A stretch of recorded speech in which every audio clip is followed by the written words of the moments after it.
कल्याणमध्ये खासगी रुग्णालयामधील रिसेप्शनिस्ट मराठी तरुणीला परप्रांतीय तरुणाकडून बेदम मारहाण करण्यात आल्याचं प्रकरण घडलेलं आहे। 4 तासात पोलिसांनी आरोपीला अटक केली नाही तर आम्ही आमच्या पद्धतीने शोधू, चोपू आणि नंतर पोलिसांच्या स्वाधीन करू असा इशारा मनसेनं दिलाय। मर्दानगी दाखवायची असेल तर मनसैनिकांसमोर दाखव असं आव्हान देखील या गोकुळ झा नावाच्या तरुणाला देण्यात आलेलं आहे।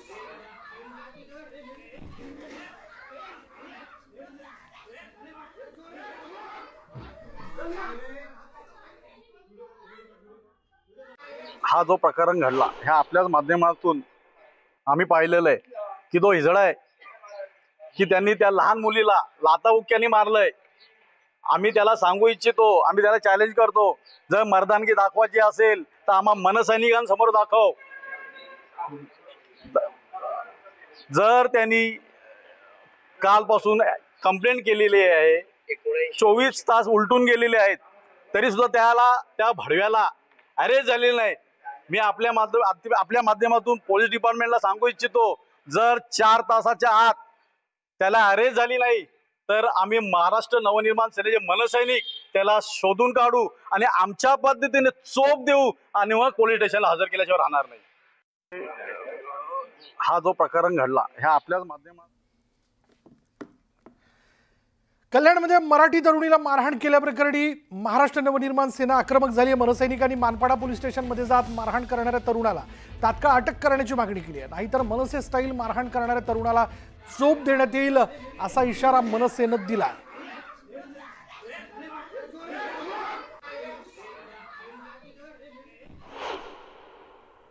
आम्ही आता एसीपी साहेबांशी बोललो की त्याच्यामध्ये काल ही घटना घडली, घटना घडल्यापासून अजूनपर्यंत आरोपी ताब्यात घेतलेला नाहीये।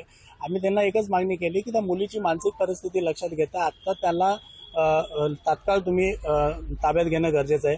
जर तुम्ही ताब्यात घेणार नसाल तर आम्ही आमच्या सोर्सेस वापरून त्याला आम्ही तुमच्या ताब्यात आणून देऊ, पण आम्ही आमच्या पद्धतीनं ताब्यात आणून देऊ।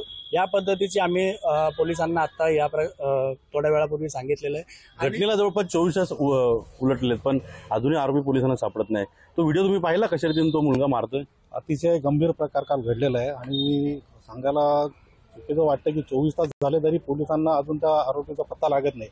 आता आम्ही त्यांना प्रश्न केला तर ते बोलले की त्या मुलाचा जो आरोपी आहे त्याच्या कोणतरी एका मित्राचा नंबर मिळाला आहे, आम्ही त्या थ्रू आम्ही शोधतोय। पण आमची मागणी असेल, तुम्हाला जर जमत नसेल तर आम्हाला द्या, आम्ही आमच्या पद्धतीने त्याला शोधून आणून तुमच्या ताब्यात देऊ। आणि मला त्या दुसरं सांगायचं तुम्ही तुमच्या मनसैनिकांना शोध सुरू केलाय?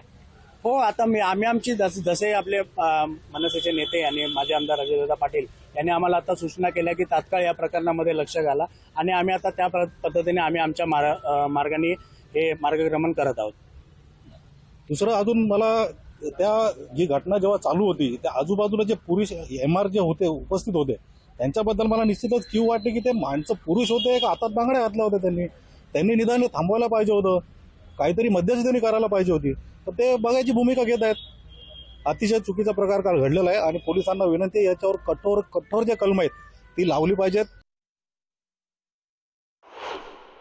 घटना ज्या वारंवार घडत आहेत या दुर्दैवी आहेत आणि यांच्यावरती कडक कारवाई होणं गरजेचं आहे। सध्या स्थितीमध्ये जे वातावरण आहे पूर्ण महाराष्ट्रामध्ये ते वातावरण अत्यंत दूषित झालेलं आहे आणि एखाद्या महिलेला, तो मराठी असो, उत्तर भारतीय असो, कोणी असो, अशा पद्धतीने मारहाण करणाऱ्यांवरती कडक कारवाई व्हायला पाहिजे आणि पोलीस प्रशासनाने यांच्यावरती गुन्हे दाखल करून यांना तातडीने जेलमध्ये धाडलं पाहिजे अशी माझी पोलीस प्रशासनाला विनंती आहे। मानपाडा पोलीस स्टेशनमध्ये गुन्हा नोंद झालेला आहे। गुन्हा कलम 74, 79, 115(2) भारतीय न्याय संहिता या अन्वये गुन्हा नोंद झालेला आहे। गुन्ह्यातील पाहिजे आरोपी गोकुळ झा याचा शोध घेण्यासाठी आम्ही या ठिकाणी पोलीस पथक नेमलेली आहेत आणि त्याप्रमाणे त्याला लवकरात लवकर या ठिकाणी गुन्ह्यात अटक करण्याची आम्ही कारवाई करत आहोत। तर तो मुलगा आहे, त्याची काही माहिती मिळाली आहे का आणि कशा रीतीनं पोलीस तपास करतात? कारण 24 तास घटना उलटलेल्या आहेत, मुलाचा काही शोध लागलाय का? गोकुळ झाच्या मित्रापर्यंत आम्ही पोहोचलेलो आहे, त्याच्या मार्फत आम्ही त्याचा शोध घेत आहोत। गुन्हे काय दाखल करण्यात आलेले आहेत आणि काही मनसैनिक आपल्याला भेटायला होते, काय नेमकी मागणी, काय राजकीय पक्षांचे लोक आपल्याला भेटायला होते, त्यांची काय मागणी होती आणि कठोर गुन्हा काही दाखल पुढे होऊ शकतो का?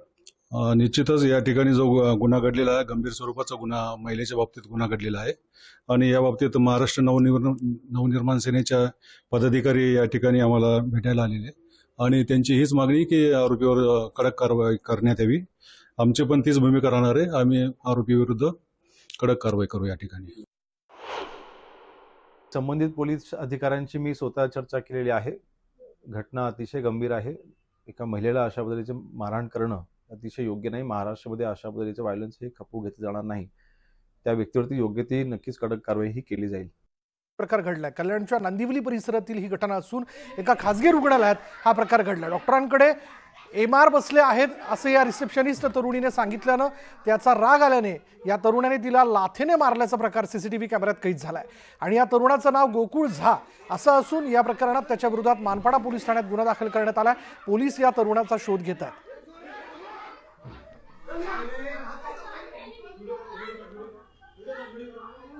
डॉक्टरांकडे MR बसलेले आहेत असं उत्तर या तरुणीने या तरुणाला दिलेलं होतं. त्यावरनं हा तरुण चिडून तिच्या अंगावरती धावून आला. अक्षरशः तिचे केस पकडत तिला ओढत बाहेर नेण्याचा तो प्रयत्न करत होता. सुदैवाने आजूबाजू असलेल्या सगळ्या लोकांनी या तरुणाला आवरलं आणि त्याला बाजूला केलं. अन्यथा या तरुणाला तिने आणखीन मारहाण केली असती. पण अशा प्रकारे एका तरुणीवरती धावून जाणं, तिच्या अंगाला हात लावून हा सगळ्यात मोठा गुन्हा, हे चुकीचं आहे. आणि या तरुणाने ज्या पद्धतीने ते केलेलं आहे हे धक्कादायक आहे. या सगळ्या प्रकारानंतर ही तरुणी अक्षरशः घाबरून गेलेली होती. याचविषयी अधिक तपशील आपण जाणून घेणार आहोत. आमचे प्रतिनिधी अजित मांढरे आत्ता क्षणाला आपल्या बरोबर आहेत. अजित, नेमकं काय घडलं होतं ज्यातनं हा एवढा सगळा मोठा वाद झाला? विशाल, नेमकं तिथे काय घडलं होतं, काय झालं होतं, ही तरुणी त्याला काय बोलली होती, त्याने का मारहाण केली, हे सगळं जाणून घेण्याकरता ती स्वतः मुलगी होती आपल्यासोबत. ताई, पहिले तुझं नाव सांग आणि तू कुठे काम करत होती, प्रकार काय घडला तिथे? माझं नाव सोनाली प्रदीप कळासरे. मी श्री बाल चिकित्सालय क्लिनिकमध्ये रिसेप्शन म्हणून जॉबला आहे. आमचा क्लिनिक ओपन करायचा 6चा टायमिंग आहे. तर त्यावेळेस पेशंट आले. तर अनन्या झा म्हणून एक पेशंट तिकडे आले. तर त्यांनी मला विचारलं की किती वाजेपर्यंत डॉक्टर येतात. मी त्यांना सांगितलं 6:30 पर्यंत डॉक्टर येतात. तोपर्यंत ते बसले होते. 4-5 पेशंटही होते त्यांच्यासोबत. तर तो जो व्यक्ती आहे ज्यांनी माझ्यावर मारहाण केली, गोकुळ झा म्हणून असं आम्हाला त्याचं नाव समजलेलं आहे. तर त्या पेशंटला आतमध्ये जायची एवढी घाई होती. डॉक्टर आल्यानंतर सरांनी मला सांगितलं की मॅडम जरा पेशंट थांबवा, मला जरा बोलायचं आहे MRशी. तर तो पेशंट आतमध्ये जायला एवढी घाई करत होता. मी त्याला थांबवलं की सर तुमचा नंबर नाहीये, नंबर यायला तू काय बोललीस त्याला तिथं, काय बोललीस जेणेकरून त्याला एवढा राग आला? मी त्याला एवढंच बोलले की म्हणजे तू आतमध्ये नको जाऊ. त्यांनी मला शिव्या दिल्या. शिव्या दिल्यानंतर त्याचे जे रिलेटिव्ह होते ना, मी त्यांना बोलले की हा तुमच्यासोबत आहे का, ह्याला मॅनर्स नाहीयेत का बोलायचे. तर त्याला एवढा राग आला, त्यांनी माझ्या छातीत लाथा मारली. छातीत लाथा मारून त्यांनी मला केस पकडून वडत वडत दरवाजापर्यंत नेलं. तिकडे बरेच लोक होते, आम्ही पाहिल्या व्हिडिओमध्ये.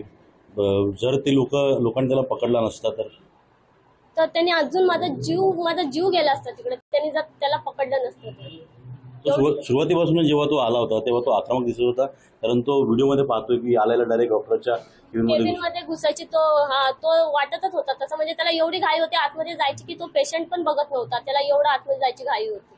तो थांबतच नव्हता. त्याला एवढं बोललं तुमचा नंबर नाही, तरी पण तो बोलतोय कोण आहे पेशंट, त्यांना बाहेर काढ होतो. तो एवढं सुद्धा बोलला. सोनाली आहे, तिच्या 2 बहिणी आहेत आणि एक भाऊ, असा चौघांचा त्यांचा परिवार आहे.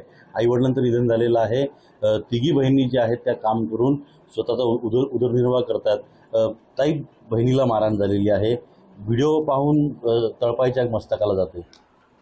असं वाटतंय ना की त्याचं काय करू आणि काय नाही. तो फक्त आम्हाला भेटला पाहिजे. त्याचे जसे त्याने माझ्या बहिणीला लातानी मारले ना, तसे त्याचे पाय तोडायचेत आम्हाला. शेवटी बहीण कामाला जाते, तुम्ही कामाला जातात, कारण घर कसं तरी चालवायचं आहे. आई वडील आई वडील कधी वारले काय? माझ्या आईला 15 वर्ष झालीत आणि वडिलांना 10 वर्ष झालीत. कसा घराचा उदरनिर्वाह कसा चालतो? आम्ही तिघेजणी बहीण भाऊ जॉबला जातो. एक बहीण माझी शिकते. आम्ही कधी सर कोणाच्या आधी कधी कोणाच्या मध्येच नसतो. पण फक्त असं बोलण्यामुळे कोणताही व्यक्ती साधेपणाचा फायदा तर नाही उचलू शकत ना. असा सोनाली, तू त्याला थांब बोलली मराठीत, म्हणून त्याला राग आला? त्याला ह्याचा राग आला की मी त्याला बोलले ना तुला मॅनर्स नाहीत का बोलायचे. त्याच्या रिलेटिव्हला मी बोलली तर त्याला त्याचा राग आला. त्यांनी येऊन मला त्याच्यामुळे मारलं, त्याला बोलल्यामुळे. पोलीस कंप्लेंट केली तू? पोलिसांनी कशा पद्धतीने तपास केला पुढे काय?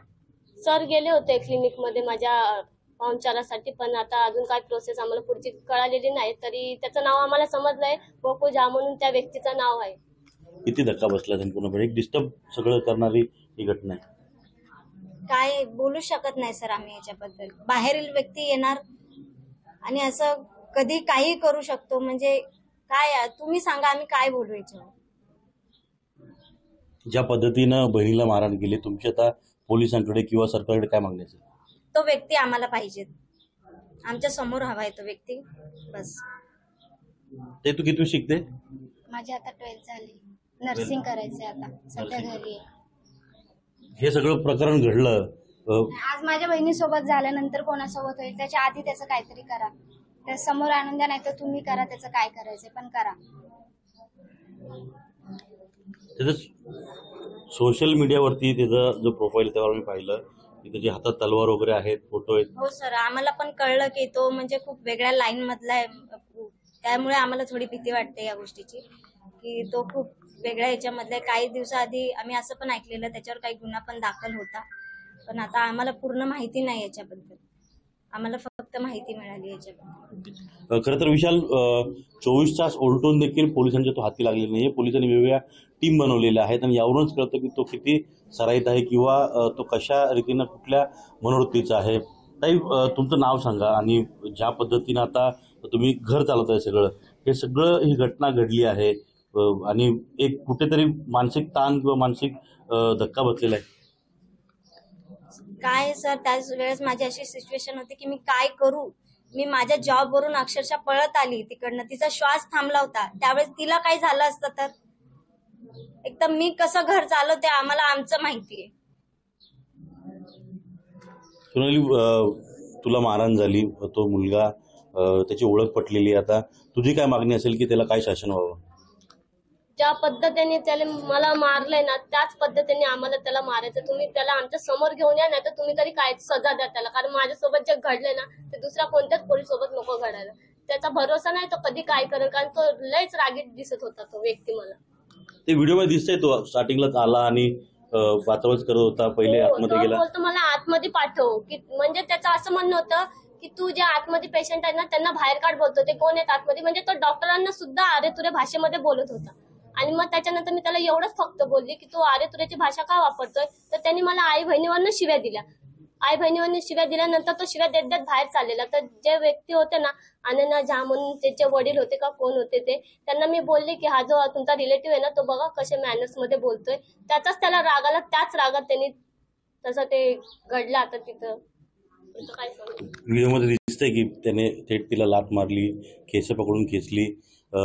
जर तिथे बाकीचे काही लोक नसतील त्याने त्याला पकडला नसता.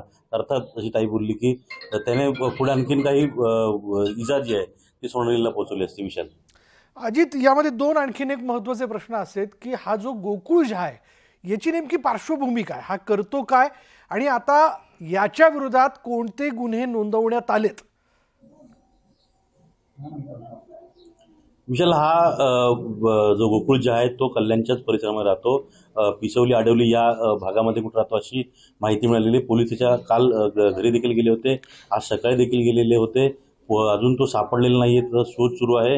विनयभंग करणे, अश्लील कृत्य करणे, मारहाण करणे, लज्जा उत्पन्न करणे असे विविध प्रकारचे गुन्हे जे आहेत ते पोलिसांनी दाखल केलेले आहेत. स्वतः DCP अतुल झेंडे जे आहेत या प्रकरणी लक्ष घालत आहेत आणि त्यांच्या देखरेखीखाली सगळा हा तपास सुरू आहे. पोलिसांनी महिलांची देखील एक टीम बनवलेली आहे जेणेकरून हे संपूर्ण कुटुंब जे आहे त्यांची सतत विचारपूस करणं किंवा त्यांना काही आणखी माहिती मिळते का किंवा त्यांच्यापर्यंत कोण येते का. कारण जी विकृती त्या मुलाची दिसते, तिला मारहाण करतोय आणि तो अजून लपून बसलेला आहे, याचा अर्थ तो जो गोकुळ झा आहे हा नक्कीच एक सराईत माइंडसेटचा असावा किंवा एक त्या पद्धतीचा असावा.